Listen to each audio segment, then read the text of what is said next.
Tonight, you are standing at the edge of a flat celestial boundary, a paper-thin disk of matter, where all life and motion is trapped.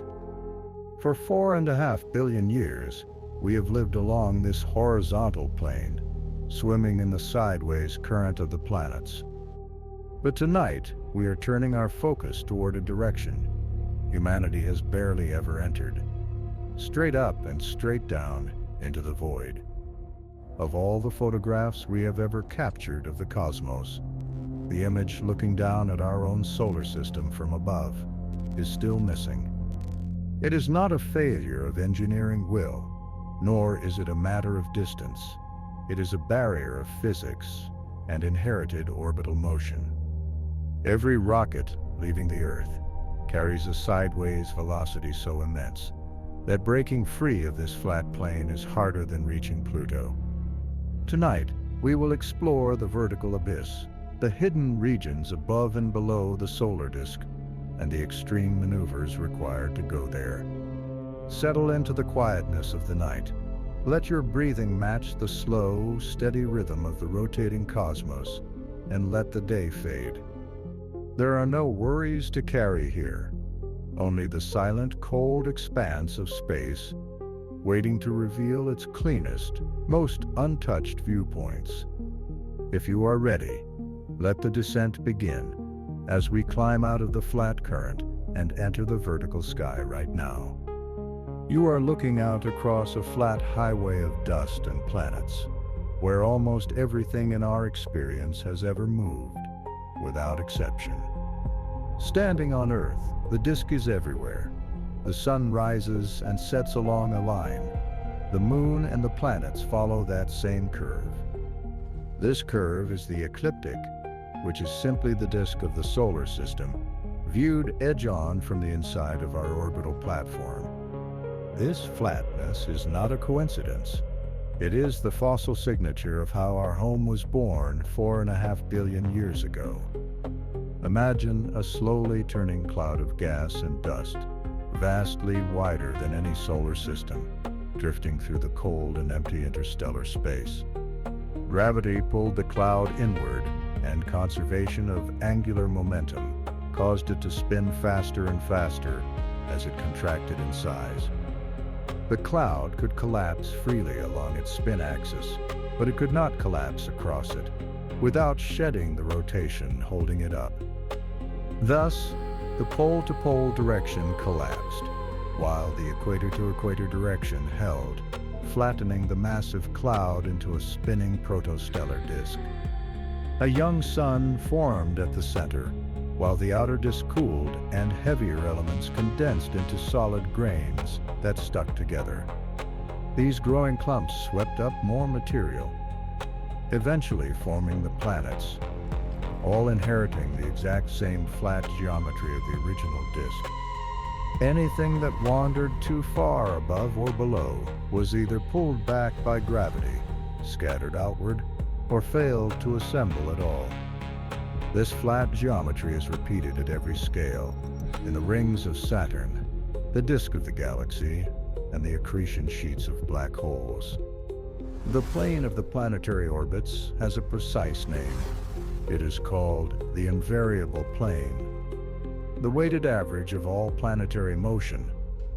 Jupiter, as the most massive planet, sets the strongest contribution, tilting the invariable plane heavily toward its own massive orbit. Earth's orbit tilts by only 1.5 degrees relative to this plane, keeping us aligned with the general flow of matter.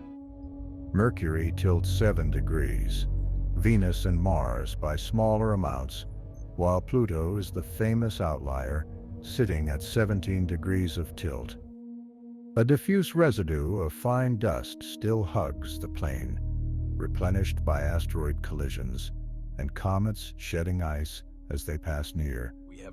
On a clear night, this dust is visible as the zodiacal light, a soft cone of sunlight scattered by the solar disk. To see this light is to witness the physical boundaries of our system, a thin sheet of dust glowing in the dark. Looking outward along the plane, The line of sight is crowded with dust, but looking perpendicular, the view is perfectly clean. The sky above the sun's poles is the cleanest window into the wider universe, free from the local debris of the planets. But this clean vertical view is a place humanity has rarely visited, a boundary that requires immense energy to cross. To leave the disk, we must climb out of a gravity well while fighting a current that has carried everything for eons. Let this structure settle in your mind, a flat sheet of planetary motion, floating in an otherwise empty vertical abyss. As the planet sweeps sideways, feel the quiet rotation of the disk carrying you along in absolute, peaceful stillness tonight. You are standing on a launch pad, but you are not standing still. You are sweeping sideways at 30 kilometers per second. This orbital speed is inherited by every rocket at launch, a gift of momentum that makes reaching other planets possible. Because we inherit this speed, we do not need to build orbital velocity from scratch. We simply nudge our path sideways. But this inheritance is also a prison. It locks us into the flat current, making vertical climbs extraordinarily expensive.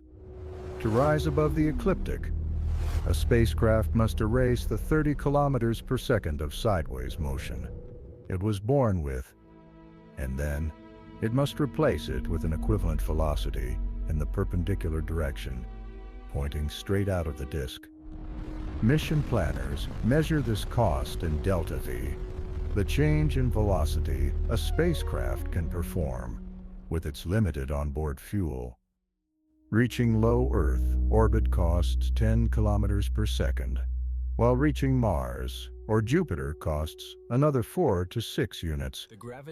But escaping the plane entirely requires a delta vert budget of 30 kilometers per second, far beyond any chemical rocket ever built. The largest interplanetary missions ever flown have carried total budgets of 15 to 20 over their entire active lifetimes. Sending a probe to Pluto, at the outer edge of the system, requires less energy than climbing directly above the sun. Reaching the icy rims of the solar system is easy, but reaching the empty sky immediately above the sun is nearly impossible. To go outward, we simply add a little speed along our current path, allowing gravity to widen our orbit slowly. But to go upward, we must push perpendicular to our motion, where no solar gravity or inherited speed can help us. Every kilometer of vertical velocity must be paid for in full, with fuel burned in the vacuum of space. This is why the polar regions of the sun are more remote than the outer planets, despite being relatively close in distance. They are remote because reaching them means breaking a physical lock that has held the system since its very birth. The geometry of space rewards those who follow the existing flow and severely penalizes those who try to cross it. Our rockets are too weak, our fuel tanks too small to fight the 30 kilometer per second sideways current directly. We are trapped in the disk unless we can find a natural slingshot to swing us out of the plane. A way to convert planetary motion into vertical elevation without burning a single drop of precious rocket fuel. As you ponder this barrier, let the friction of your daily thoughts slip away into the vacuum of space. Feel the immense sideways momentum of the Earth, a steady, silent ride carrying you safely through the celestial plane. Your mind is quiet, the current is steady, and the vast vertical sky waits in absolute silence above you. Rest in the geometry of this motion, letting your breathing slow as we prepare to find a way out of the disk. You are skimming past the clouds of a gas giant, borrowing its kinetic energy to to bend your path into the vertical. This is a gravity assist, a flyby maneuver that lets a spacecraft redirect its path without using any fuel. By passing close to a massive planet, the probe borrows a tiny fraction of the planet's orbital momentum, altering its course. Jupiter, as the most massive body, is the most powerful natural slingshot, capable of changing speed by 10 kilometers per second. With the correct approach geometry, Jupiter's gravity can redirect a spacecraft, throwing it sharply upward, out of the ecliptic plane. This was the daring design of the Ulysses mission, launched by NASA and the European Space Agency in October 9. The probe was launched toward Jupiter, utilizing a massive rocket boost to reach the giant planet in 16 months. In February 1992, Ulysses skimmed past Jupiter's North Pole, diving through its intense, radiation-heavy gravity field. The encounter bent the probe's trajectory downward, tilting its orbit by 80 degrees relative to the planetary plane. It was a vertical leap of physics, converting horizontal speed into a polar orbit that would circle the sun. For the first time, a human machine was climbing out of the disk, looking down at the solar system. The cost in fuel was zero, but the cost in planning and astronomical precision was immense. A fraction of a degree off at Jupiter, and the probe would have been scattered into deep space, lost forever. But the math held. The trajectory was true, and Ulysses entered a wide, looping polar orbit. It would take 6 years for the spacecraft to complete one journey around the sun, spending months over the poles. Far below it, the planets spun in their flat disk, while Ulysses sailed through the clean vertical sky. The telescope could finally see what lay directly above and below the burning heart of our system, a view untouched by the dust of the plane. Clean, stark, and filled with solar wind. Let the precision of this orbit bring a sense of order to your mind, a clean path carved through gravity. You are drifting now, far above the flat current, looking down at the turning wheels of the planets. The red planet, the gas giants, all spinning below, while you float in the silent vertical sky. Let your thoughts match this wide, open perspective, free from the crowding details of the flat world. Your breath is slow, your body is heavy, and the silent space holds you in perfect, steady rest. Drift now, as Ulysses did, sailing through the vertical abyss toward the burning poles of the sun. You are bathed in a stream of charged particles, a solar wind blowing outward from the poles at incredible speeds. Before Ulysses, solar physics was essentially equatorial science. We only saw the sun from its equator. We assumed the solar wind was uniform, a steady stream of plasma, blowing equally in all directions into space. But as Ulysses climbed over the poles in 1994 and 95, it found something very different. The solar wind at the poles was twice as fast as the wind at the equator, blowing at 800 kilometers per second. This fast wind originated from coronal holes, vast regions where the sun's magnetic field loops straight out into space. Unlike the equator, where magnetic fields loop back to the surface, polar fields are open, allowing plasma to escape freely. Ulysses sailed through these open corridors, measuring the magnetic structure and the temperature of the outgoing stream. It revealed a sun that was magnetic, dynamic, and wildly different, depending on your latitude of observation. The poles act as the exhaust vents of the star, releasing pressure and energy into the outer solar system. Without Ulysses, we would have remained blind to this engine, assuming the quiet equator was all the sun had to offer. The probe completed 3 full solar passes, observing the sun during both quiet and highly active magnetic phases. It watched the global magnetic field reverse, silent flip that happens every 11 years at the solar maximum. But Ulysses carried no camera. The intense heat and data constraints meant it could only measure, not photograph. We had the numbers, the magnetic readings, the wind speeds, but we still lacked a direct image of the poles. The visual mystery of the poles remained, a blank spot on our map of the nearest star, a quiet, burning region, venting plasma into the dark, unseen by human eyes. Let the steady flow of this solar wind relax your mind. A constant, quiet stream, emptying into the void. There is no friction here. The plasma flows freely, carrying energy away, leaving only stillness behind. Feel your thoughts being carried away, like the light particles escaping the sun's polar gravity, leaving your mind clean, empty, and perfectly quiet, like the open magnetic corridors of the star. Settle down. Let the rhythm of the solar cycle carry you into a deep, calm relaxation. The polar field is open, the path is clear, and the quiet solar wind guides you into sleep right now. Rest in this quiet current as we prepare to look at the next machine, climbing the vertical ladder. You are skimming past the brilliant cream clouds of Venus, using its gravity to climb a step at a time.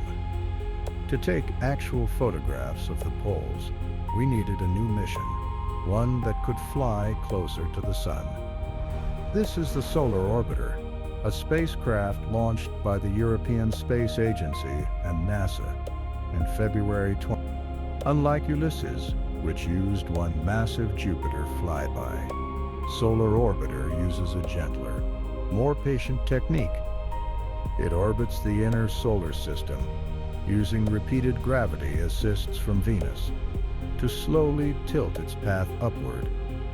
Each flyby of Venus adds a few degrees of inclination, climbing the vertical ladder, step by patient step. It is a slow dance, paying in years of mission lifetime, rather than in tons of heavy rocket fuel. By the late 2020s, the orbit will tilt past 24 degrees, and eventually to 33 degrees, close enough to capture the first ever high-resolution photographs of the sun's polar regions. The probe is fitted with a heavy heat shield made of black calcium phosphate to survive the intense solar glare. Behind this shield, remote sensing instruments look through small peepholes, capturing the ultraviolet structure of the poles. It is a mission of endurance, shielding itself from the fire to look at the cold silence of the poles. The Venus flybys are planned years in advance, a mechanical clockwork ticking through the inner system, a testament to human patience, climbing out of the flat disk, one gentle nudge at a time. The spacecraft remains healthy, its heat shield intact, its cameras recording the solar surface. And with each loop, it rises higher, gaining a clearer view of the star's forbidden regions.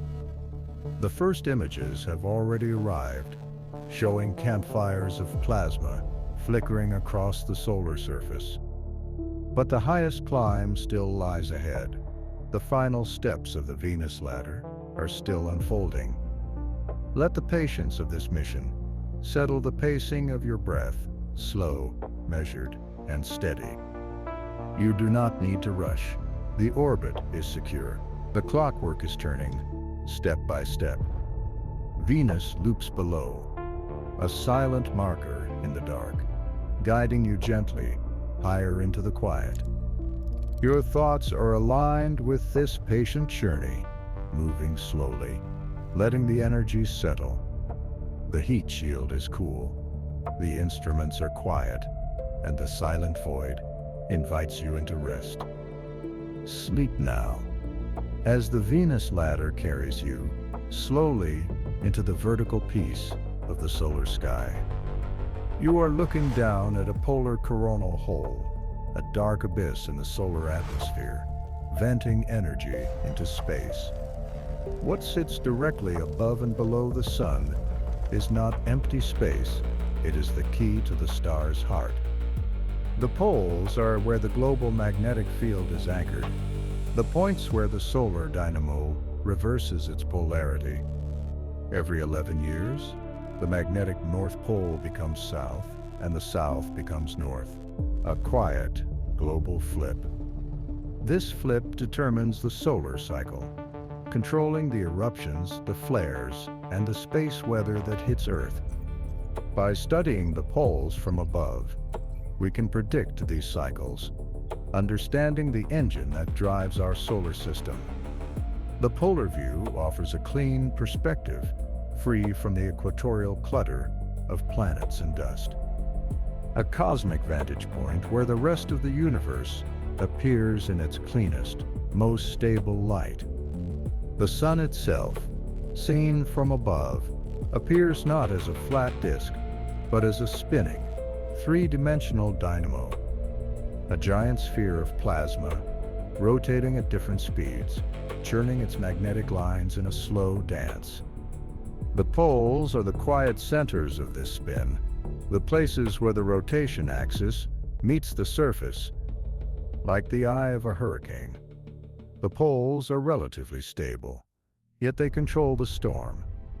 And somewhere up there, still in orbit, is the frozen hardware of Ulysses, a silent monument to our first climb. A small machine that crossed the solar system to look at the poles and stayed there in the dark. The solar system keeps turning. The planets orbit, the dust settles, and the poles remain quiet. A mystery slowly resolving under the patient gaze of our remote sensing probes. Let the stability of the solar poles bring a deep calm to your mind, a quiet axis around which everything rotates. You are at the center of the motion, safe, still, and perfectly balanced in the dark. The dynamic storm is far away, the equator is distant, and the vertical sky is clear and peaceful. Feel the slow, rhythmic cycle of the star, easing your body into a state of deep rest. The dynamo is quiet, the magnetic lines are open, and the silence of the poles settles over you. Your mind is clear, the space is clean, and the solar engine is resting in the dark. Let the cadence carry you down, past the clouds, past the metal, into the quiet. Sleep now, as the polar shadow wraps around you, guiding your consciousness into absolute peaceful sleep. Now, let the science of the solar system fade into the quiet background of your thoughts. The trajectory is calculated. The launch pad is silent, and the current of the planets is carrying you softly. Imagine yourself drifting far above the flat sheet of the ecliptic, looking down at the spinning disk. The planets are small, distant beads of light, moving in their slow, ancient circles, quiet and steady.